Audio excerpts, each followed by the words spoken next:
samahan niyo po ako. Labanan po natin ang korupsyon. Ikulong po ang mga kurakot, ang mga magnanakaw. Ikulong na ang mga buhaya, kasuhan, at ikulong na ang mga buhaya at mga mastermind. Huwag pong ilihis yung issue dito. Tumbukin po yung dapat tumbukin. Napapansin ko parang naiba na po ang narrative. Parang meron ng script, no?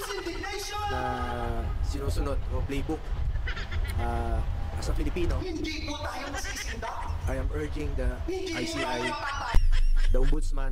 Ipasisilip na rin ng Department of Health sa Independent Commission for Infrastructure o ICI ang halos 300 super health centers na pinondohan ng milyong-milyong piso pero hindi pa natatapos kaya hindi mapakinabangan.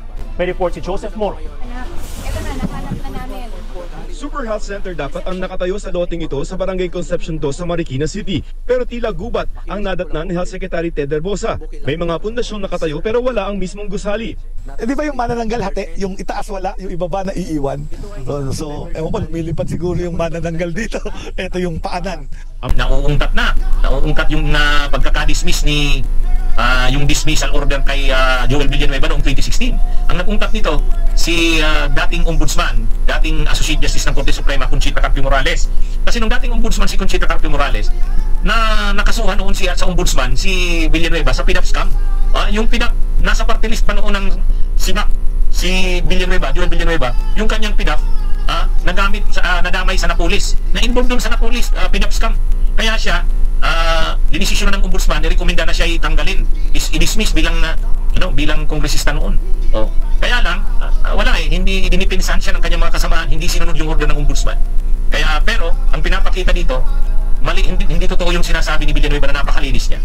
Noon pala, nasangkot na rin siya sa anomalya. Kaya lang, may mga nagdepensa sa kanya. Pero sa ombudsman, dismiss na sana siya from service. Taong 2022, yun nga po, nabanggit ko kanina, humiling si Senator Joel Villanueva ng proyektong multipurpose building, kakalaga ng 1.5B. Sa halagang 1.5B ay 600 million lamang ang napagbigyan na pondo para sa multipurpose building. Hindi ito napagbigyan, kaya napilitan kaming gumawa ng paraan ni Yusef Bernardo.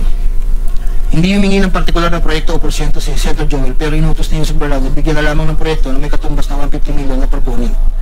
Dahil dito, nabigyan si Senator Joel ng proyektong Unprogram of Prices noong 2023, nagkakalaga ng 600 million na pawang mga flood control, mga proyekto na kung saan susumahin na 25% ng proponent na may halaga ng 150 million.